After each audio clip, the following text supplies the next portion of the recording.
ભાજપી બિન કોંગ્રેસી પાર્ટી દ્વારા અંદાજે 6000 જેટલા ઉમેદવારો ઊભા કરવામાં આવ્યા છે.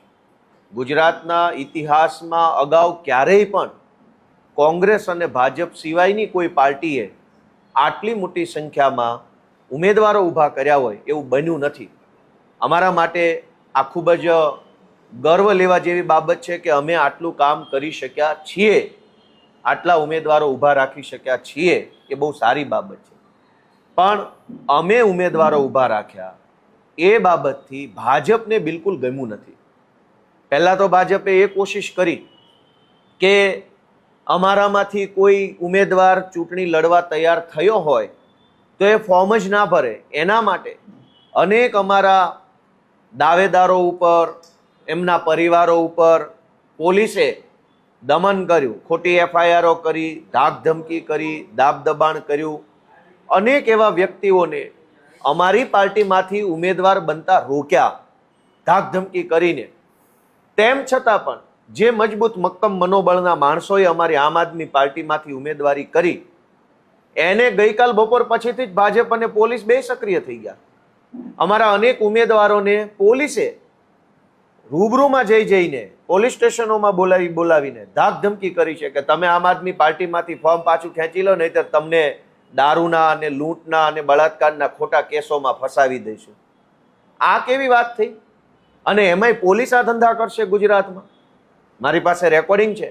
મેં પાર્ટીમાં સૂચન કર્યું છે કે બધા જ મીડિયા મિત્રોના વોટ્સએપમાં રેકોર્ડિંગ આપી દેવામાં આવે કે કેવી રીતે પોલીસ, બુટલેગર અને ભાજપના માણસો ત્રણેય ભેગા મળી અમારા ઉમેદવારો ઉપર હવે દબાણ બનાવે છે કે ફોર્મ પાછું ખેંચી લો. પહેલા તો ભાજપના માણસો એવું કે તમે બોલો કેટલા પૈસા જોશે, પૈસા આપે અને વાત પતી જાય તો ઠીક છે. પણ જે અમારા ઉમેદવારો એમ કહે છે કે પૈસા લેવાના નથી, અમે તો કટ્ટર ઈમાનદાર માણસો છીએ, અમે તો બદલાવ માટે આવ્યા છે, તો એને પોલીસથી ડરાવવામાં આવે છે. અને પોલીસે આ અભિયાન હાથ ઉપર લીધું છે કે આમ આદમી પાર્ટીના ફોર્મ જે ઉમેદવારોના ભરાઈ ગયા છે એ ઉમેદવારોને ડરાવી ધમકાવી ખોટા કેસમાં ફસાવાની ધમકી મારી અને ફોર્મ પાછું ખેંચી લે. શા માટે આવું?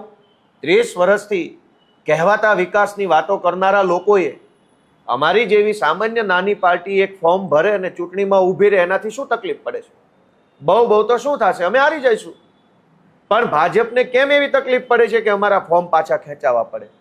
અને વાત તો ત્યાં સુધી મળી છે, સરકારી તંત્રમાં પણ અનેક સારા માણસો નોકરી કરે છે, સનિષ્ઠ ઈમાનદાર માણસો નોકરી કરે છે. એમણે અમારું ધ્યાન દોર્યું છે કે ભાજપ આવતીકાલે ખૂબ મોટી સંખ્યામાં આમ આદમી પાર્ટીના ઉમેદવારોના ફોર્મ રદ થાય એ માટે એમના લાગતા વળગતા મળતિયા ટાઈપના જે કાંઈ પણ લોકો હોય એને કામે લગાડ્યા છે. નાની ભૂલો કાઢવી, ગોપાલ ઇટાલિયામાં રસવાવાળું ઈ છે, દીર્ઘ ઈ નથી, કુમારની અંદર દીર્ઘ કુ છે, રસવાવાળું કુ નથી, દિનેશને બદલે દિલેશ લખ્યું છે. આવા બધા વાંધા વચકાઓ કાઢીને, નાની વસ્તુને મોટી બનાવીને, કારણ વગરના વાંધાઓ ઊભા કરીને ખૂબ મોટી સંખ્યામાં આમ આદમી પાર્ટીના ઉમેદવારોના ફોર્મ રદ કરવાનું એક ષડયંત્ર ભાજપે ગોઠવી રાખ્યું છે. અને કેટલાક સરકારી માણસોને આની સૂચના આપી હોય એવા મેસેજ અમારા સુધી પહોંચ્યા છે. કેટલાક સારા માણસોએ અમારું ધ્યાન દોર્યું છે. ભાજપની અંદર ઘણા બધા મિત્રો છે જે આવા બધા કૂડ કપટને પસંદ નથી કરતા. ભાજપના હોદ્દેદારોમાં ઘણા એવા માણસો છે જે આટલી નિમ્ન કક્ષાની રાજનીતિને પસંદ નથી કરતા. એમણે ભાજપના ઘણા માણસોએ મારું ધ્યાન દોર્યું, વ્યક્તિગત ફોન કરીને કે ગોપાલભાઈ તમારી મહેનત બહુ સારી છે, પણ અમારી એટલે કે ભાજપ પાર્ટીવાળા લોકો આ નિમ્ન કક્ષાનું કૃત્ય કરવા જઈ રહ્યા છે, તમે જરાક સાવધાન રહેજો. મારી અમારા તમામ ઉમેદવારોને, ગુજરાતભરના લોકોને, સૌ જાગૃત નાગરિકોને એક વિનંતી છે કે જાગતા રહેજો, નજર રાખજો. ઉમેદવારી ન કરી શકીએ એના પ્રયત્નો કર્યા, છતાં પણ અમે ઉમેદવાર ઊભા કર્યા તો ફોર્મ પાછા ખેંચાવવા માટે પોલીસ મોકલે છે, પૈસા મોકલે છે. છતાંય અમે ફોર્મ પાછા ન ખેંચીએ તો સરકારી માણસોને હાથો બનાવી અમારા ફોર્મ જ રદ થઈ જાય, અમારા બધા જ ઉમેદવારોના મોટાભાગના ફોર્મ રદ થઈ જાય એવા ષડયંત્ર ચાલુ કર્યા છે. મને એ કહેતા બહુ દુઃખ થાય છે કે 30 વર્ષથી વિકાસની વાતો, ગુજરાતને સમૃદ્ધ બનાવ્યું ને આગળ લઈ આવ્યા ને આવું બધું કર્યું હોય તો પછી તમારે ભાજપવાળાએ આવા ધંધા કેમ કરવા પડે છે? ફોર્મ રદ કરાવવાના ધંધા કેમ કરવા પડે છે? તમને તમારા કરેલા કામ ઉપર, તમારા સરકાર ઉપર ભરોસો હોય તો ચેલેન્જ ફેંકવી જોઈએ ગુજરાત ભાજપના પ્રદેશ પ્રમુખે અમને કે આમ આદમી પાર્ટી હોય એટલા ઊભા રાખી દે, બધા નરવી દઈશું.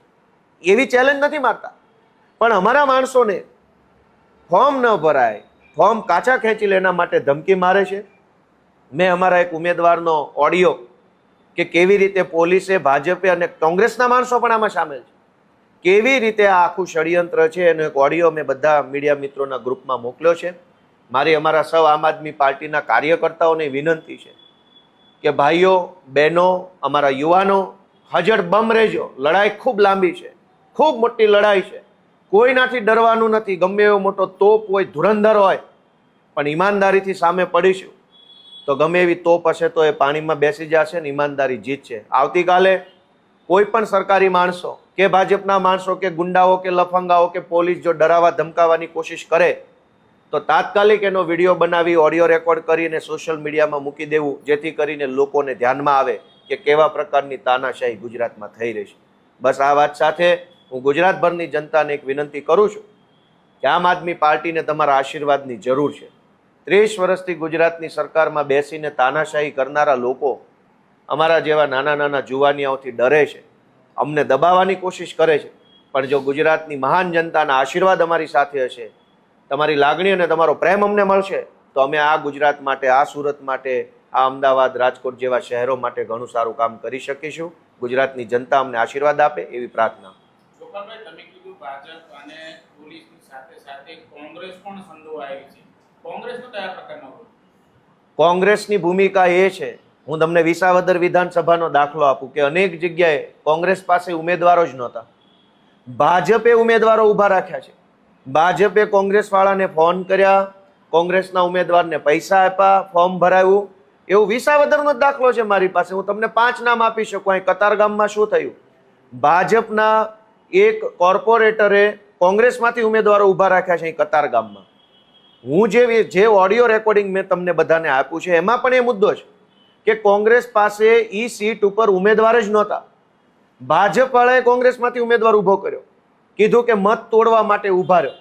ગુજરાતની લગભગ નહીં તો 200 એવી સીટો છે કે જ્યાં કોંગ્રેસને ભાજપમાંથી ઉમેદવારો આવ્યા અને ભાજપના પૈસા ભાજપના, ઉમેદવાર ભાજપનો, ટિકિટ કોંગ્રેસની અને ચૂંટણીમાં મત તોડવા માટે ઊભું રહેવાનું. આવી રીતે પોલીસ, ભાજપ, કોંગ્રેસ ત્રણેય ષડયંત્ર કરી અને અમારી જેવી નાનકડી એવી આમ આદમી પાર્ટીની સામે પડ્યા છે. મને તો એ વાતની ખુશી થાય છે કે પોતાની જાતને વિશ્વની સૌથી મોટી પાર્ટી ગણનારા લોકો અમારી જેવા નાના માણસોથી આટલા ડરે છે. એ વાતની મજા અલગ લેવલની છે. Thank you.